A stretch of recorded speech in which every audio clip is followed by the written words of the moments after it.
Oi, pessoal. Hoje a gente vai falar de um assunto que sempre gera dúvida: comprar imóvel na planta. Bate aquela insegurança, né? Será que é seguro investir em algo que, bom, ainda nem existe fisicamente? Pois é, muita gente fica com o pé atrás. Exato. A gente pegou um material bem detalhado que explica direitinho as garantias que existem. Então, a ideia aqui é desvendar essa rede de proteção para deixar o investimento mais tranquilo. É um passo importante, né? Entender onde a gente está pisando. Com certeza. Mas ó, antes da gente mergulhar nisso, um recadinho rápido. Se você curte essas análises práticas sobre o mercado imobiliário, ajuda muito a gente se você seguir, curtir e compartilhar o canal Hub Invest Imóveis aqui no YouTube. Verdade, isso incentiva a gente a continuar trazendo conteúdo de qualidade. Peixe.com.br. Lá tem muito mais coisa. Guias sobre planta, lançamentos, financiamento, contrato. Até sobre imóvel da Caixa, leilão, bem completo. Exatamente. Bom, voltando às garantias. Por onde a gente começa? Olha, o que é interessante é ver como a legislação no Brasil criou mecanismos específicos para proteger quem compra na planta, sabe? Não é um território sem lei, muito pelo contrário. Legal. Então, o primeiro ponto que o material destaca é o tal do registro da incorporação. Parece algo burocrático, mas é chave, né? Fundamental. É uma lei antiga até, a 4.591 de 64. Ela diz basicamente o seguinte: a construtora só pode vender as unidades depois de registrar tudo no cartório de imóveis. E o que esse registro garante, assim, na prática para o comprador? Garante que o projeto de arquitetura foi aprovado pela prefeitura, que o terreno onde vai ser construído está regular, sem pendência, sabe? E que a empresa tem mesmo autorização para vender aquilo ali. Ah, entendi. É tipo a certidão de nascimento oficial do prédio, né? Sem isso, nem pensar. Exato. É o primeiro passo para a legalidade da coisa toda. Beleza. E do lado financeiro? Porque o medo maior é a construtora quebrar, né? O material fala muito do patrimônio de afetação. Ah, esse é crucial. Veio de outra lei, a 10931 de 2004. A ideia é genial, na verdade. Ele basicamente separa o dinheiro e os bens daquela obra específica do resto das finanças da construtora. Como assim separa? Imagina um cofre, tá? Todo o dinheiro que entra dos compradores daquele prédio, mais o próprio terreno, tudo isso fica num cofre separado, legalmente apartado do patrimônio geral da empresa. E qual a vantagem disso? A maior vantagem é, se a construtora tiver qualquer problema financeiro, tipo entrar em recuperação judicial ou até falir, aquele dinheiro e aqueles bens da obra estão protegidos, eles só podem ser usados para terminar o prédio. Nossa, isso muda tudo. Quer dizer que o dinheiro dos compradores não some se a empresa quebrar. Exatamente. Em geral, os próprios compradores podem até assumir a gestão para finalizar a obra com esses recursos que já estão lá, separados. É uma baita proteção contra desvio de dinheiro ou má gestão da construtora. Faz muito sentido. E o material cita também a SPE, Sociedade de Propósito Específico. Tem a ver com isso? Tem tudo a ver. Complementa essa ideia de isolar o risco. A SPE é uma empresa nova, um CNPJ diferente, criado só para tocar aquele projeto imobiliário específico. Ah, então se a construtora mãe tiver dívidas de outras obras, isso não afeta a minha obra que está na SPE. Essa é a lógica. A SPE blinda o empreendimento de problemas externos da incorporadora. Mais uma camada de segurança financeira para o comprador. Entendi. E quando entra um banco financiando a construção, isso ajuda também? Ajuda e muito. É o chamado financiamento à construção com alienação fiduciária. O banco, para liberar o dinheiro para a construtora, não faz isso de olhos fechados. Ele fiscaliza. Exato. Primeiro, o banco faz uma análise super rigorosa do projeto, da saúde financeira da construtora, de todas as licenças. E o mais importante, ele só libera as parcelas do financiamento aos poucos, conforme a obra vai andando. Como assim? O banco manda engenheiros fazerem vistorias periódicas.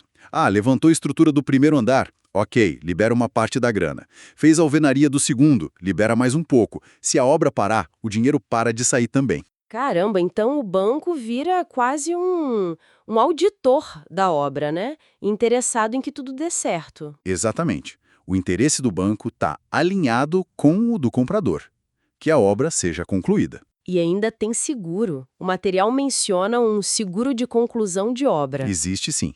Não é sempre obrigatório, depende do caso. Mas algumas construtoras oferecem como um diferencial. É uma garantia a mais para situações bem drásticas, sabe? Tipo o quê? Tipo, a obra parar completamente por problemas financeiros muito graves da construtora, ou alguma disputa judicial que impeça a continuação ou até abandono mesmo do projeto. O seguro garantiria os recursos para finalizar ou indenizar os compradores. Uau, é bastante coisa para proteger a obra em si. Mas e se o problema for do lado do comprador? Tipo, ele precisa desistir do negócio ou se a construtora atrasar demais a entrega? Boa pergunta. Aí a gente entra em outra lei importante, que é mais recente, a Lei do Distrato, de 2018.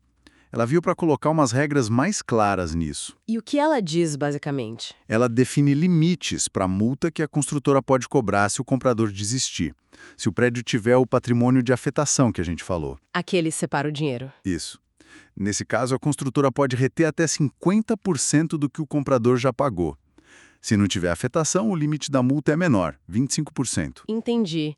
E o dinheiro que sobra, eles devolvem na hora? Não necessariamente.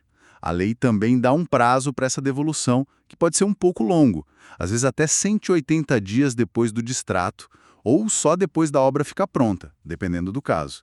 Mas está na lei. Pelo menos tem uma regra clara, né? E sobre atraso na entrega? A mais que isso, como o saldo devedor vai ser corrigido, tudo tem que estar bem explicado. E tem também aquele direito de se arrepender logo depois de assinar, né? Que vale para qualquer compra. Sim, o direito de arrependimento, do Código de Defesa do Consumidor. Mas atenção, ele vale principalmente para compras feitas fora da sede da empresa, tipo naquelas feiras de imóveis ou num estande de vendas montado no local da obra. Ah, não vale se eu for até o escritório da construtora? Em geral, a interpretação é que não, porque aí você teve tempo de pensar, analisar, mas se a compra foi por impulso, fora do ambiente normal da loja, você tem 7 dias para desistir, contados da assinatura ou do recebimento do produto-serviço e receber tudo de volta sem multa nenhuma. Entendi. Bom, então, conhecendo todas essas leis e garantias, o que fica de lição para o comprador? Não basta só confiar, né? De jeito nenhum. A diligência e a pesquisa prévia do comprador é tão importante quanto a lei. O material até sugere um checklist básico, né? É verdade. Falava para checar o quê mesmo? Verificar lá no cartório se o registro da incorporação existe mesmo, pedir para ver o memorial descritivo que detalha como o imóvel vai ser entregue, acabamentos, etc.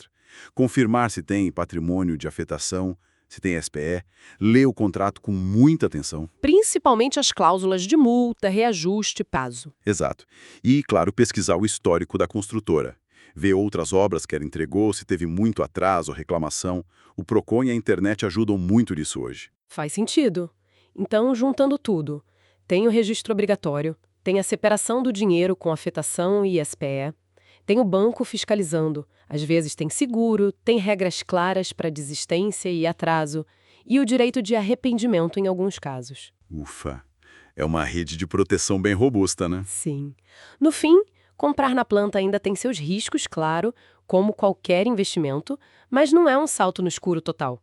Fazendo a lição de casa direitinho, parece ser uma opção bem segura e vantajosa. Exatamente. E fica até uma reflexão, né? Pensando nessas estruturas todas, afetação, SPE, fiscalização do banco, que foram criadas especificamente para diminuir o risco nesse mercado. Como será que essa lógica de isolar riscos e ter mais controle poderia ser aplicada ou pelo menos inspirar a análise de risco em outros tipos de investimento, seja no mercado imobiliário ou até fora dele? Boa provocação para a gente pensar. E olha, esperamos que essa nossa conversa sobre as garantias na compra de imóvel na planta tenha ajudado a clarear as coisas para você. Tomara que sim. E para continuar recebendo mais dicas e análises como essa, não esquece, segue a gente, curte, compartilha o canal Hub Invest Imóveis aqui no YouTube. Isso aí. E corre lá no nosso site www.hubinvestimóveis.com.br. O link está aqui na descrição. Tem guia completo sobre tudo do mundo imobiliário lá. E se o seu interesse for mais específico, tipo imóveis da Caixa, ou investir com segurança em leilões... Ah, tem uma dita boa no material, né? Tem, sim. A recomendação é procurar o Léo, da imobiliária Shelter. Ele é especialista nisso, dá uma assessoria completa para compra de imóvel de leilão e também para financiamento direto com a Caixa. O contato dele via WhatsApp está lá no nosso site ou na referência do artigo original que a gente usou. Assessoria especializada faz diferença, né? Com certeza. Bom, pessoal, por hoje é isso. Muito obrigada pela companhia e até a próxima. Até mais.